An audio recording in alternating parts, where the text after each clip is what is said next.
સર્વને જય સ્વામિનારાયણ. સર્વોપરી સર્વ અવતારના અવતારી ભગવાન શ્રી સ્વામિનારાયણ પોતે આ ધરાતલ પર પધારી ગયા. છતાં પણ ઘણા જીવો હજી સંપ્રદાયમાં પણ આ અવતારને સામાન્ય ગણે છે. યથાર્થ ભગવાન સ્વામિનારાયણને નહીં ઓળખ્યા હોય તો અક્ષરધામમાં નહીં જવાય.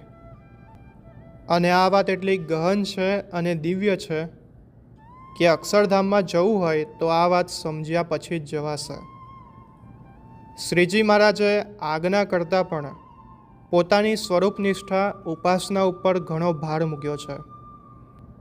જો સમજણમાં ફેર રહી જાય તો ગતિમાં પણ ફેર પડે. ભગવાન સ્વામિનારાયણ કહે કે જેને મારા અક્ષરધામને પામવું હોય તો તે લોકો આ વાત સમજી રાખે. તો આવો, ભગવાન સ્વામિનારાયણ પોતાનું પુરુષોત્તમપણું કહે છે તેને આપણે ગ્રંથમાં જે રીતે લખ્યું છે તે રીતે શબ્દસહ નિહાળીએ. એક સમયે ગઢડામાં શ્રીજી મહારાજે એક ભક્તને કહ્યું છે, તમે અક્ષરધામમાં જઈ આવો. ત્યારે તે ભક્ત સમાધિ કરીને પ્રથમ બદ્રિકાશ્રમમાં ગયા. ત્યાં આપણા સાધુ પારા બ્રહ્મચારી હરિભક્ત તે લોકોને ત્યાં દીઠા. ત્યારે તેને પૂછ્યું, શ્રીજી મહારાજ ક્યાં છે? ત્યારે એ સર્વે બોલ્યા છે, આ નરનારાયણ છે તે જ મહારાજ છે. ત્યારે હરિભક્તે કહ્યું છે, હું મહારાજને ઓળખું છું.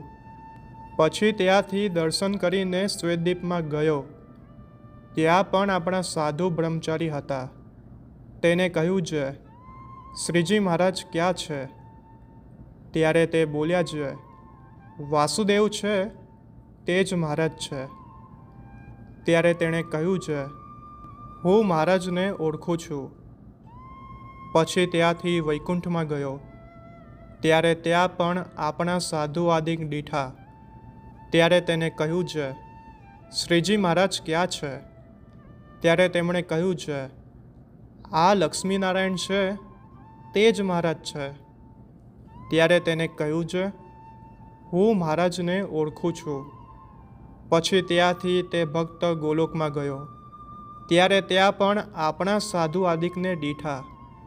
ત્યારે તેમને પૂછ્યું છે, મહારાજ ક્યાં છે? ત્યારે તે બોલ્યા, આ શ્રી કૃષ્ણ છે તે જ મહારાજ છે. ત્યારે તેણે કહ્યું છે, મહારાજને હું ઓળખું છું, માટે આ શ્રીજી મહારાજ નથી. ત્યાર પછી તે ભક્ત અક્ષરધામમાં ગયો ને ત્યાં અનંત કોટી મુક્ત તેમણે સેવ્યા એવા જે શ્રીજી મહારાજ તેમને દીઠા. ને ત્યાં આપણા સાધુ બ્રહ્મચારી પારા સત્સંગી તે સર્વેને શ્રીજી મહારાજની સેવામાં દીઠા.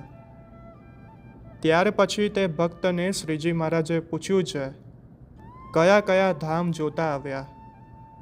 ત્યારે તે ભક્તે કહ્યું છે, હે મહારાજ, આપણા બ્રહ્મચારી પારા સત્સંગી તે બદ્રિકાશ્રમમાં તથા શ્વેતદીપમાં તથા ગોલોકમાં ઘણા દીઠા, પણ તે આઈ અક્ષરધામમાં કેમ ન આવ્યા? ત્યારે શ્રીજી મહારાજે કહ્યું છે, અમને તે ધામના પતિ જાણ્યા તે માટે ત્યાં જઈને રહ્યા છે. ને આ સર્વેએ અમને સર્વ અવતારના અવતારી જાણ્યા. ને સર્વ ધામ થકી પર જે બ્રહ્મ મોહલ તેના પતિ અમને જાણ્યા. તે માટે એમને અમે અક્ષર જેવા કર્યા છે. અને પૂર્વના અવતાર જેવા અમને જાણ્યા તે માટે એમને તે અવતાર જેટલું ઐશ્વર્ય આપ્યું છે. ને તે ધામના પતિ અમને જાણીને તે ધામમાં રહ્યા છે. ને તે અમે પંડે જઈને કહીએ તો પણ ન માને, એવો એને નિશ્ચય છે. પછી તે ભક્તને સમાધિમાંથી શ્રીજી મહારાજે જગાડ્યા. પછી મહારાજે તે ભક્તને કહ્યું છે, તમે સર્વેએ જેમ દીઠું હોય તેમ સર્વે આ સંત મંડળની આગળ કહો. ત્યારે ભક્તે જેમ દીઠું હતું તેમ સંત મંડળ આગળ કહ્યું. પછી સર્વે પરમહંસે કહ્યું છે, હે મહારાજ, તમે કૃપા કરીને તમારા સ્વરૂપનો જેમ અમને સર્વોપરી નિશ્ચય થાય તે રીતે કહો. પછી શ્રીજી મહારાજ બોલ્યા છે, અક્ષરાતીત એવા જે આ પ્રગટ પુરુષોત્તમ ભગવાન તે અનંત અક્ષર મુક્તે સેવ્યા થકા પોતાના અક્ષરધામને વિશે સદાય બિરાજમાન છે. તેમણે સૃષ્ટિ સમયે અક્ષર સામું જોયું ત્યારે તે અક્ષરે અનંત કોટી મુક્ત સામું જોયું. ત્યારે તે મુક્તમાંથી એક પુરુષ ઊભો થયો. પછી તે પુરુષે માયા સામું જોયું. પછી માયામાંથી અનંત પ્રધાન પુરુષાદિક થયા ને તે અક્ષર પુરુષ અનેક રૂપે કરીને તેમાં પ્રવેશ કરે છે ને તે અનેક રૂપે કરીને સર્વેની રક્ષા કરે છે ને અનંત પાર્ષદ શક્તિઓ ઐશ્વર્ય સેવા થકા પોતાના ધામને વિશે જ રહે છે ને બીજે રૂપે કરીને પુરુષોત્તમની સેવા કરે છે. એ પ્રકારે એને વિશે અનેક કરા રહી છે. એવા જે મહાપુરુષ તેનો તો મોટા કવિ પણ પાર પામતા નથી ને આધુનિક સમજણવાળાની તો એટલા સુધી જ ગતિ છે. ને એવા અનંત અક્ષર મુક્તે સેવ્યા એવા જે પ્રગટ પુરુષોત્તમ તેની તમારે સાક્ષાત પ્રાપ્તિ છે. ને એવા જે પ્રગટ પુરુષોત્તમ શ્રી સ્વામિનારાયણ તે બીજા ધામમાં રહી જે મૂર્તિઓ તથા સર્વે અવતાર તેના કારણ છે ને અનંત મુક્તના સ્વામી છે ને અપરિમિત સર્વોપરી નિરંકુશ ઐશ્વર્યાદિકે કરીને સંપૂર્ણ છે. એવા જે પ્રગટ પુરુષોત્તમ તેમની જેમ તમને ઉપાસના છે તેમ જેને ઉપાસના થાય તે જ પુરુષોત્તમને પામે છે. પણ બીજા પુરુષ તો કોટી સાધન કરે તો પણ ન પામે.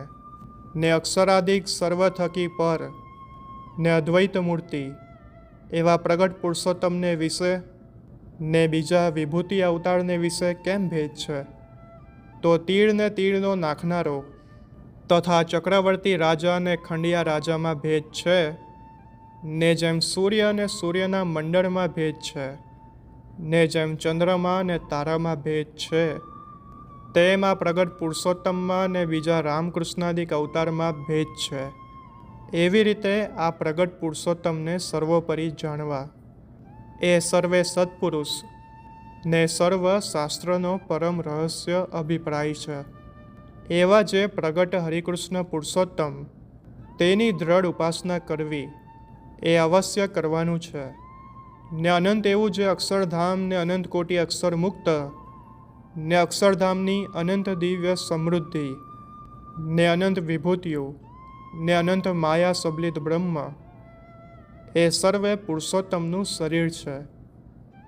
તેના મહિમાનો પાર ન આવે તો એ સર્વેના શરીરીને કારણ એ સર્વેને વિશે અન્વય થકા વ્યતિરેક ને સર્વથી નિર્લેપ નિર્વિકારી એવા જે આ પરબ્રહ્મ હરિકૃષ્ણ પ્રગટ પુરુષોત્તમ તેના મહિમાનો તો પાર આવે જ કેમ? એ તો અનંત અપાર છે. ને જેવા આ પ્રગટ મૂર્તિ અમે બેઠા છીએ તેવા ને તેવા જ અક્ષરધામને વિશે પણ રહ્યા છીએ અને તમે પણ સર્વે ત્યાં બેઠા છો એમ હું દેખું છું.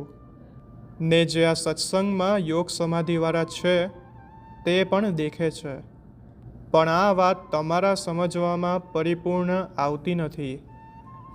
ને જ્યારે એ વાત પરિપૂર્ણ સમજવામાં આવે છે ત્યારે પંચ વિષય કે કામ ક્રોધાદિક જીત્યામાં પ્રયાસ થશે નહીં, સહેજે જીતાઈ જશે. ને બ્રહ્માદિકને પણ દુર્લભ એવી આ સભા છે. ને ગોલોક, વૈકુંઠ, શ્વેતદીપ ને બદ્રિકાશ્રમ તેને વિશે સભા છે. તેથી પણ હું આ સત્સંગીની સભાને અધિક જાણું છું ને સર્વે હરિભક્તને અતિશય પ્રકાશયુક્ત દેખું છું. એમાં પણ જો લગાડ મિથ્યા કહેતા હોઈએ તો આ સંત સભાના સમ છે. તે સમ શા સારું ખાવા પડે છે જે આ તમારે સર્વેને અલૌકિક ને પરિપૂર્ણપણું સમજાતું નથી ને દેખવામાં પણ આવતું નથી તે સારું સમ ખાવા પડે છે. એવી રીતે પોતાના એકાંતિક મોટા સાધુ બેઠા હતા ત્યાં શ્રીજી મહારાજે કૃપા કરીને પોતાના પુરુષોત્તમપણાની વાત કરી. તો આ હતો સંપૂર્ણ પ્રસંગ. અમે આવા અનેક ન સાંભળેલા પ્રસંગો, અપ્રકાશિત પ્રસંગો આ યુટ્યુબ ચેનલ સ્વામિનારાયણ સર્વોપરીમાં મૂક્યા છે અને મૂકીએ છીએ. તો જો તમે આ યુટ્યુબ ચેનલ સ્વામિનારાયણ સર્વોપરીમાં નવા હો તો તેને સબસ્ક્રાઈબ કરી નોટિફિકેશન બેલને ઓન કરી રાખજો, જેથી ભવિષ્યમાં જે વિડીયો મૂકવામાં આવે તે તમને પ્રાપ્ત થાય. અને જો આ વિડીયો ગમ્યો હોય તો લાઈક કરજો અને કોમેન્ટમાં તમારું મંતવ્ય જરૂરથી જણાવજો.